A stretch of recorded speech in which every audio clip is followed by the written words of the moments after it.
Hello, YouTube. Good afternoon, good morning, good evening. It's your old pal, Dustin Brewer with Zephyr Drone Simulator. It is so incredibly nice to have you back. It's nice to be back myself, and it's also incredibly nice to have my buddy Bo back. Bo Van Buren, how you doing, man? Oh, it's me. Back from several more doctor's appointments. Yeah, I'm excited to see your punch card when you're done. Like you get like a free stethoscope with so many visits. I'm hoping they give me like a nice cuff for taking my blood pressure. Oh yeah, no, I have one of those. The joke in my family is that I'm trying to speed run getting past my dad's surgery counts before I turn 40. Sure. Hey Stu, welcome. Good to have you in the stream chat. If you're just tuning in, it's another fun-filled live stream with ya boys from Zephyr Drone Sim. We're going to be covering a couple news stories that are of interest and import, and we're going to do a bit of a book review, which is new for us. I didn't know if you guys knew this, but we can both read. You're welcome, America. But no, we'll be covering the brand new published book from our really good friend Kanwar Singh, who's just a beautiful human being, just an absolute delight to be around. But their new book is Recalculating: Life When GPS Goes Dark, and directly ties into what we do as far as drones. It really touches on every aspect of your life, whether you realize it or not, just how intrinsically tied to GPS we really are as a functioning society. Before I read the book, I knew, obviously like maps and getting around and stuff, but like I didn't realize that banks used it, and like a whole bunch of other things. Everything uses GPS one way or the other. And I've been a long time hater on GPS just because of a long time spent in the woods and in the mountains where it doesn't work half the time anyway. But it was really interesting to learn why, and we'll cover all that as well. Bo, all kinds of new stuff with the sim coming up as well. Some really exciting updates, some little quality of life things that we've got going on. One of which is going to be a self-service aspect to our website. Yes. The wizard. I love that they call it a wizard. That surprises me very little. Well, no, it's just anytime that it's like, oh well, it's self-serve, but like you saying I'm a wizard if I use this thing? So you're telling me a wizard made this drone program? Yeah, I actually admitted to something pretty stupid that I used to believe when I was a kid to a friend of mine on Twitter the other day, that I used to think that like small electronics, like traffic signals and stuff like that, were operated by really tiny people. Oh, that's adorable.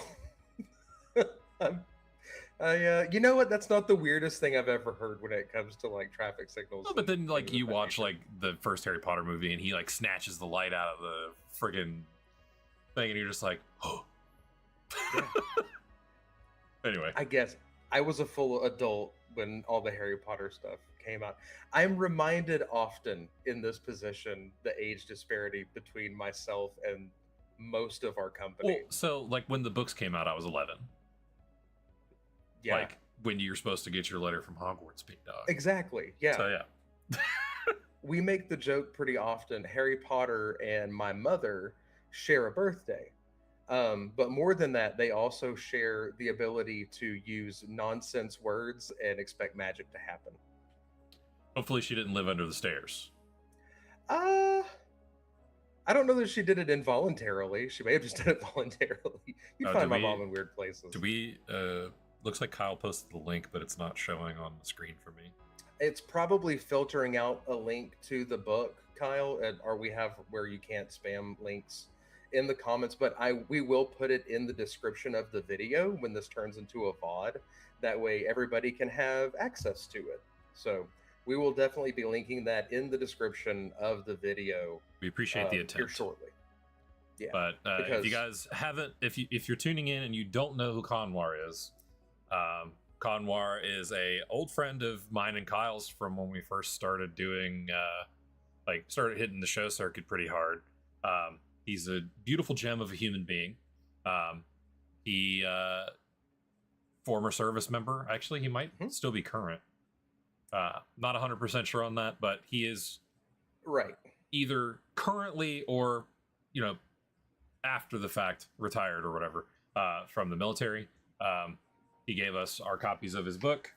You can see it here. For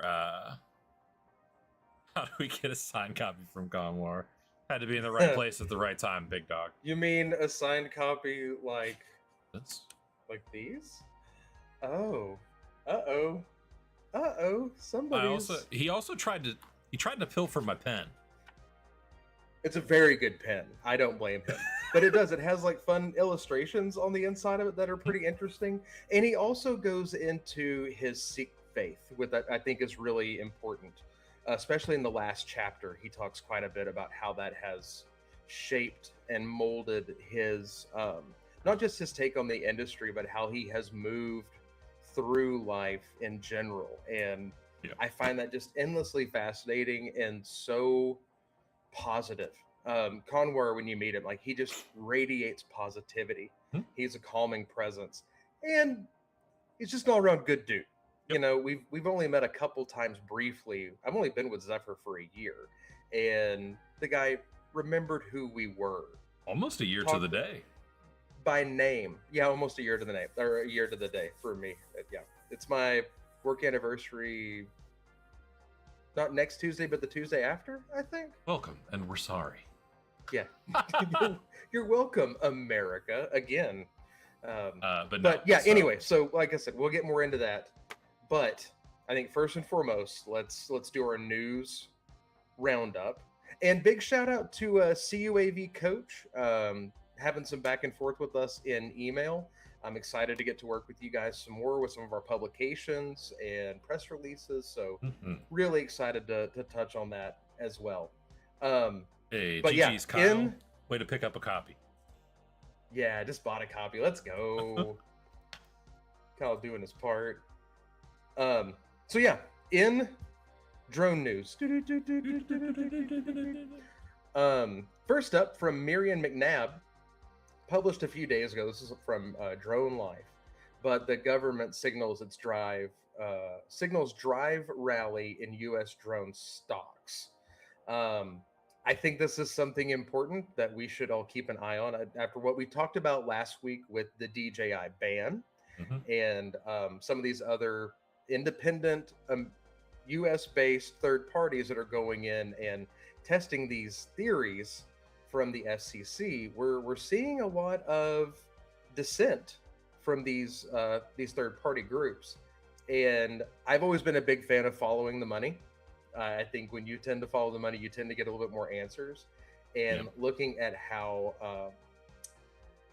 these restrictions are going into place in regards to domestic production versus foreign production, and some of these deals that have been made recently, with none other than our commander-in-chief's son, and being awarded a multi-billion-dollar contract for a different drone company. I highly recommend, I don't want to get into it too much here, but I do highly recommend hitting up Drone Life and looking up this article about US drone stocks. It is highly fascinating, very enlightening, and I think sheds quite a bit more light as a continuation from the story that we had last week. Yeah, especially, we knew something interesting was going to happen when you get peer reviewed, I guess. Not peer reviewed, but like when all of the nonsense is pulled away from the actual testing and stuff like that, and like the agendas. It's always interesting to see how those things flesh out. I agree, and it's hard to hide behind a lot of the doublespeak that we tend to hear, especially when it does come to exclusionary acts within the marketplace. This isn't our first go around with this in America. That we tend to wait until there's a problem, and then we try to solve the problem through reaction. And limiting competition in the sphere through essentially through government, never works out well for anybody. Typically leads to pretty trash products being made stateside when really that's the mother of invention is necessity. So it'd be great to see some of these companies come up with, you know, something innovative, something less expensive, or that does something really cool. Something like the Dronut. Yes, the drone, or like what we have, which is our drone simulator. That you can only. It's a U.S. based company out of Virginia.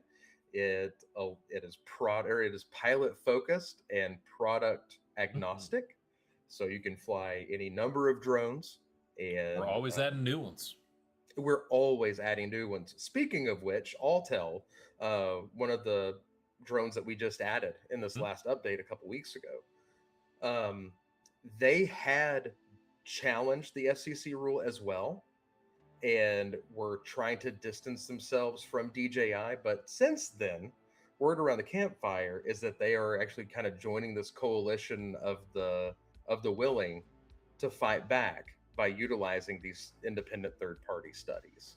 So good to see Altel doing that as well. That's interesting. What's happening? Well, Autel's is a Chinese company also. Sure. So, or at least they were when, at least... They still are. Because, like, there was a whole division of their company that used to make sensors and stuff when I worked at the auto parts company. Mm-hmm. But yeah, like they make all kinds of like code readers and stuff like that. But yeah, like they were hella Chinese based, at least in the time. But I didn't know if like that had changed or whatever. But like, it's interesting that that one Chinese company would lobby against another. Not so much lobby against. You have to figure if they're challenging the FCC ruling, but they're trying to separate themselves, because DJI has been the focus of this ruling from the FCC. Like they have been the pariah. Right. But if Altel can distance themselves from that and try to get whitelisted, then that's less work that they have to do. But blue listed. Blue listed. Yeah, either way. Whatever. Just keep it topical to the drone stuff, Whitelisted is one thing. Blue list is another. Blue listed. Yeah. Regardless, now this was on like the 19th of May. Now they've also kind of pivoted and are going back into that camp of like, well, there's obviously not a problem here. This is made up. Yeah. But speaking of DJI, it's really something I found just endlessly fascinating, is that they have been using drones and LiDAR to scan the countryside in northern Guatemala and have actually found new to us, but newly discovered. They found new ancient temples. Yeah, aliens. But no, they have found some recently undiscovered Mayan megacities. So that's like, so the first time I ever saw LiDAR at, I think it was actually an exponential show that Kyle had toted me to, at the beginning of my tenure at Little Arms and Zephyr. Like I remember seeing it and I was just like, I bet there's so many cool uses for this, like that, and like ground penetrating radar, and like just like letting it do its thing. Stop using it for evil and use it for finding really cool old shit. Right? Yeah. let's map out the rest of the world that we still don't know everything about. Like, and the super cool thing about that is also I have friends who are from Guatemala. So that's true. Yeah. That's very cool. Yeah. She's drip. But yeah, I think it's neat. I think it's neat. Shout out Maria. You're great. Shout out to Maria. But I do think it's really cool that that this kind of technology can be used essentially to like further our archaeology as well. It's just another one of them little hats that drones can put on for a use case. And it's like, when I was a kid, you always wanted to, you picked a thing, and you stuck with it. Some people were dinosaurs like Kyle, and then other people, watch Indiana Jones and dream of becoming a archaeologist and fighting Nazis and stuff.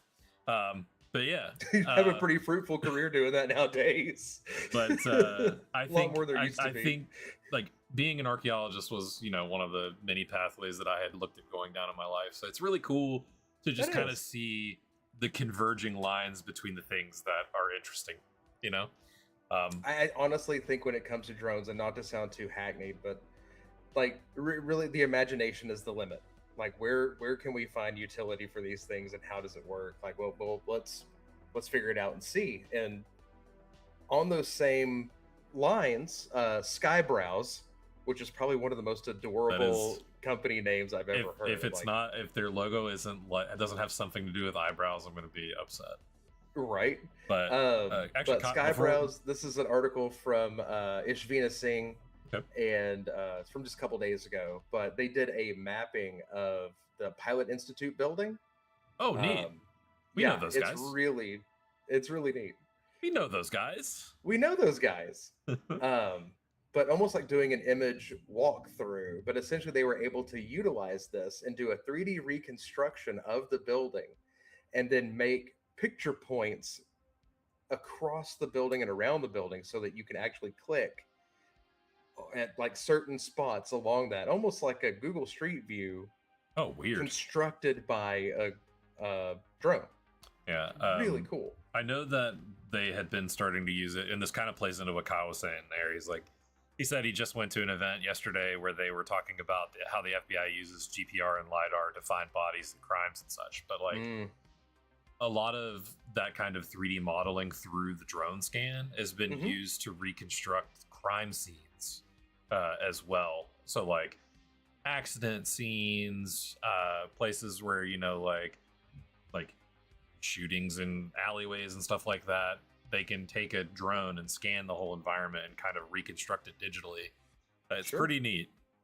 That makes perfect sense to me. And then, you know, also utilizing things like thermal, which we now have in our simulator, through our search and rescue modules and scenarios.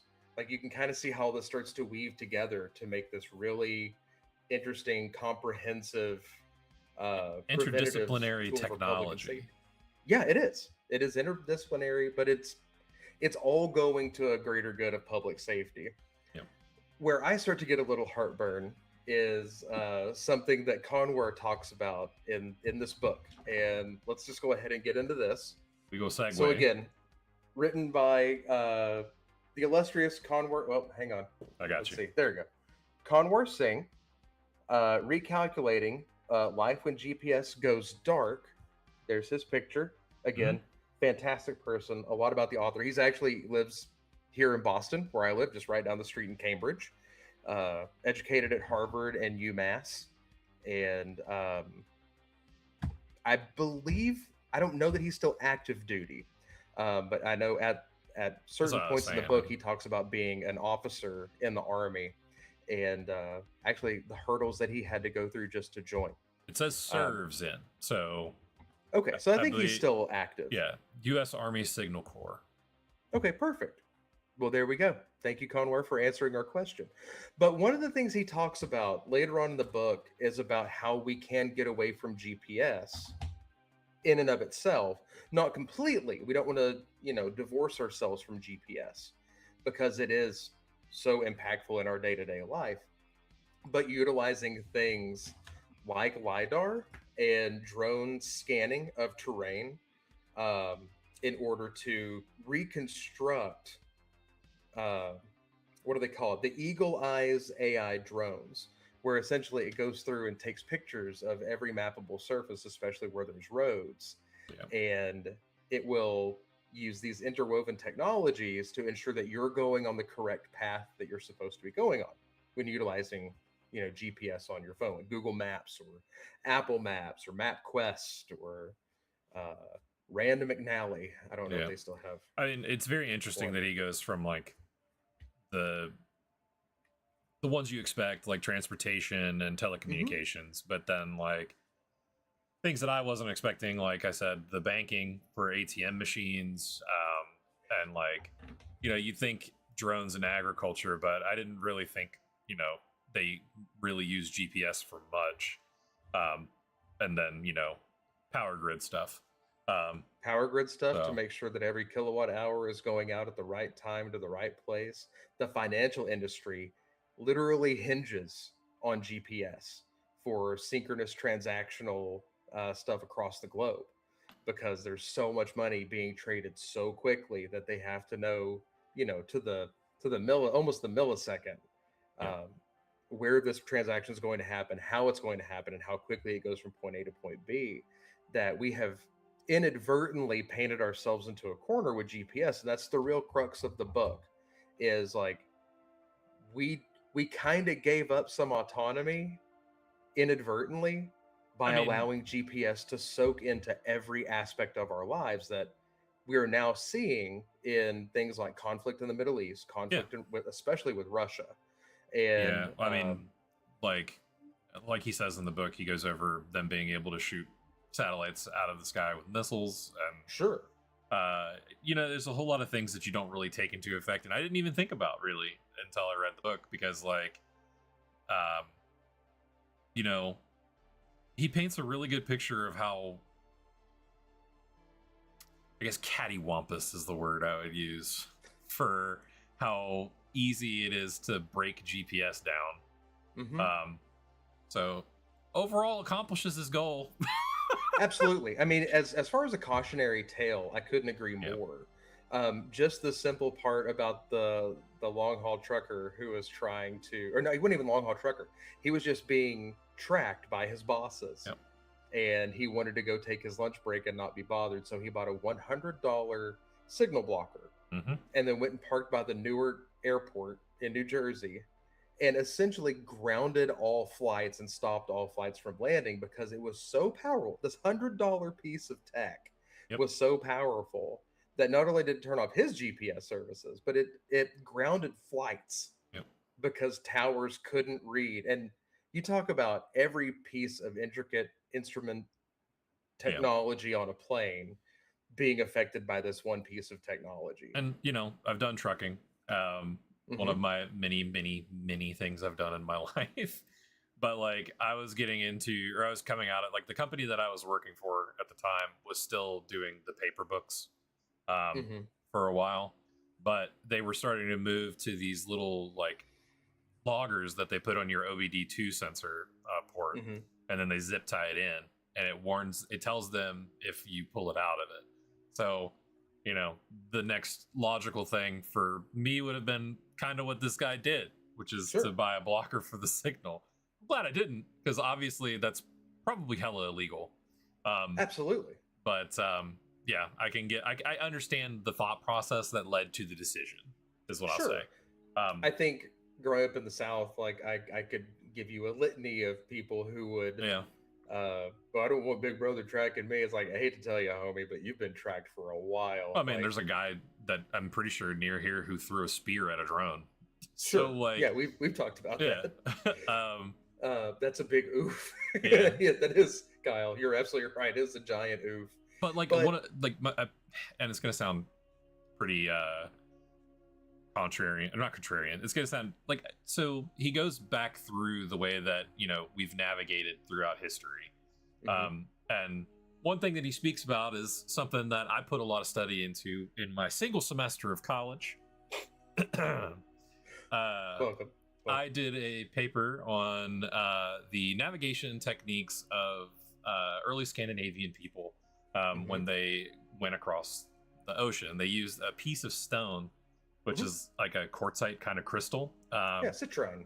Yeah, to catch the sunlight through the clouds, even on like super overcast days. But that's not the only thing that they used. They used to have like a bucket pretty much on each boat that had like some water in it, and a floating little like disc that had a single piece of wood down through the center. And they use it for like tracking the sun's shadow against, so that they can have the constant latitude. Which is pretty cool stuff. That's awesome. Considering, like all that goes into it. And then like he also talks about like compasses and using like folding maps and stuff like that. It's all stuff that I had to learn how to do. Protractors and well, absolutely. I don't know about sextants and protractors, but I do know about compasses and regular maps because of Boy Scouts. Yeah, well, land nav is something that especially weirdly enough, my illustrious better half, Dr. Brewer, her dad was Army Ranger Dr. and would Brewer. would take them out in the woods. Her and her three sisters, and Kristen being the oldest, Yep. would take them out in the woods, hand them a compass and a piece of paper map, and say, "All right, find your way back to camp. Yep. here's here's a juice box and a peanut butter cracker. And Good luck." a Bowie knife. Not even a Bowie knife, just the bare essentials. Here's some hard. And Here's some hardtack and a hunting knife. Make absolutely. it home. Yeah. For as much as I've grown up in the woods and navigated, like done land nav, she's still a better land navigator than I am. 100%. I learned what I had to in order to get a merit badge and to advance. So, Give me the merit badge. I was super into scouts when I was in it. No, that's great though. Like I love the woods. I love growing up in the woods, and so this really spoke to a lot of parts of that for me. He even goes into a piece where actually a friend of his was lost in Mexico on a hike. Yeah, that's a pretty sad story to read. It is. It's a very sad story, but it's a very real story. People forget, like, it doesn't take a whole lot, and GPS gets knocked out, and then you're on your own. That's something that I feel like a lot of people take for granted. Unless you have like a legit sat phone, you're cooked with these. Like, yeah, you're within hundreds of feet of where you think you might. Like, this isn't going to do the same job as those goofy looking phones that they have in the the TV shows with the big old antenna. Sure, that thing will actually save your life. These, while they're impressive supercomputers, like, they're just not the same kind of thing. There's a reason why he calls it an expensive flashlight. Whenever everything else kind of fizzles goes out. Away. That's all. That's all you've got. But he does. He talks about the conflict between Israel and Iran, and how the Strait of Hormuz has been affected by GPS blocking and GPS spoofing, which is terrifying in and of itself. I don't want to give away too much of the book, but just reading about GPS spoofing is. I love the word. I hate the meaning of the word, and I hate that such a fun word is used in such a bad way. Right? No kidding. Spoofing. He talks about the so MH, the Malaysian flight, MH370. 370. Thank you. About how that was probably affected by GPS blocking, and that's how that went out and went down, and that it may have been actually tampered with on board as well, where they turned off their transponder and still haven't found the rest of it. That's the super scary part to me, is like, as much as we know about the world, and like as much as we've searched everything about it except for pretty much the ocean, which is most of the planet. You can still get lost on this planet, man. That's so crazy to me. And like anytime I like go outside here, I'm just like, man, Earth is kind of small. And then like I go somewhere like London or another place, and it's just like a totally different time from where I am. I'm just like, man, this place is huge. Like meaning the planet. Earth. Yeah, Earth is massive. Earth is Earth. We are small. I think that's where that kind of, and I think Kanwar really does a good job of bringing that to the forefront, is reminding us that we are a very small piece to a very large puzzle. But when we come together and put our voices together, it really weaves a tapestry that's a pretty big impact, and why people need to get involved and speak up about stewarding the better health of GPS and the health and security of one of our most precious resources, which is GPS. Whether we want to believe it or not, like it affects so much of your life. Yep.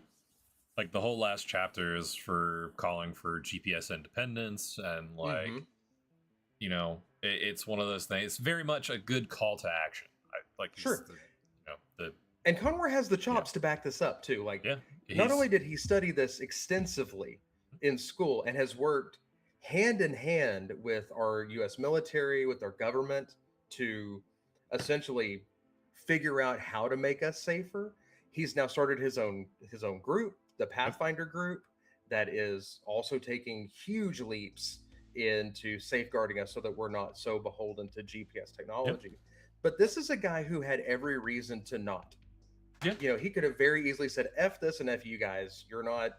You obviously don't care about me. You don't respect me. He tried 16 times Yep. to get into the military. 16 times. I will say that, I've met quite a few people of Sikh faith in my life. Worked with a gentleman at a pharmacy tech job that I had. I've known Kanwar for a while. Generally speaking, to have been, like you were saying before, like screw this and screw you guys, it's totally against how they are as people. Oh, I know. Totally. Like the call to the acts of service, kind of like this, is just part of who they are. It is. And generally speaking, I think that I don't think I've met a single Sikh person that's been, nasty or anything like that to anybody. No, not at all. So, in fact, quite the opposite. Yep. Lovely and endearing and genuinely interested in not just the people that they interact with, but just people in general, life in general. But to be denied 16 times because of your faith and because of like your tenets that you must adhere to, for a country that touts religious freedom. And then to finally be awarded that opportunity to serve, and not only serve, but serve in a capacity that serves so many. Yep. Beyond just protecting the Constitution, but by doing something that would potentially save generations to come. Oh yeah, for sure. By making us less dependent on GPS. Like, what an amazing snowball effect. Again, I can't say enough good stuff about the guy. I'd love to have your point, I'd love to have him on. oh yeah, yes, Kanwar, this is us officially asking you to join us on stream. Yeah, we'd love to see it. I also need huge audience. You also need to teach me how to like roll my beard. Oh, I know. I think that'd be super cool to learn. Right. But yeah, incredible person. It was such a treat to be gifted these books so that we could read them in his words and understand like how this plays into our industry, which is drones, because drones are hyper reliant on GPS. They are hyper reliant on a lot of the same technology that makes GPS work. Yep. And knowing what could easily happen behind the scenes with that it's a rude awakening, and one that I'm now glad that I have experienced. Yeah. So I'm looking forward to more from Kanwar, as always. I'm hoping that I get to see him. I'll be in Houston with Josh on June 22nd, 23rd, 24th, somewhere in there. I think it's 23rd, 24th. Okay. Maybe staying one extra day. We are doing a speaking engagement at Energy Drone and Robotics on the 24th. I believe it is at 11 to 11:30. I believe that's right. Yep. I'll be up on stage speaking. Josh is going to fly a little bit for us, and we'll be taking questions from industry leaders throughout the energy and fuel industry, and essentially prepping ourselves to be a better partner for that industry. Correct. Whether it's agriculture or energy. So really looking forward to that. That's going to be an absolute blast. But we'll be walking the show floor. We don't have a booth. We're just going to be there and talking, shaking hands in all of our glory. Yep. But yes, so like I said, we will put a link to the book in the description. It's by, again, Kanwar Singh, Recalculating Life When GPS Goes Dark. Very good read. It gets a 4.8 for me. The only thing is I wish it was a little bit longer. I'll give that's my only critique. I'll give it 3 out of 4 big booms. There we go. I like it. All jokes aside, that's kind of all I have to talk about today, unless we have more news. Nope, that's it. We have another update incoming for the sim. We'll be posting about that. Make sure you're following our socials, especially here on YouTube or on LinkedIn. You can find me or our sim Zephyr Drone Sim or Little Arm Studios. Give those a follow. Make sure that you share this video with your friends so they can see the weird stuff you watch on your lunch break. And share it with your enemies too. That's right. Share it with friends, share it with enemies. Share it with the people who are passionate about GPS in your life. Ooh, that's a really good one. I like that. Yes. Answer that question in the chat. What is your least favorite thing about GPS? Mine is that when I get out of the subway on Park Street here in Boston, it just spins. Oh, I will say it never let me down while I was in Japan. That's actually really good to know. That's interesting because you would think with all those tall buildings and mountains, it would be. It did not disappoint. Although I did have an issue trying to make it to some of the platforms in which I did something that Kanwar also mentions in here, where I asked for help. Huh. So, which you have that ability because you can speak Japanese, and you went to Japan. Wait a minute, we didn't even touch on that. You went to Japan? Not doing that, man. Not being that guy. I'm already that guy apparently enough to my friend groups. I don't need to be that guy on stream also. But I love it. I want to hear more. Tell me more. But perfect. That's it for us. That's it. We did it, guys. But no, thank you very much for tuning in. We appreciate the heck out of you. I'm so looking forward to next week's stream as well. And in the interim, make sure you're following us. Sign up. Subscribe, click the thumbs up button. Bo, last thoughts. Hydrate or dihydrate. I love you guys, and we'll catch you in the next one. Yep. See you soon. Be good to one another. Take care. Bye-bye.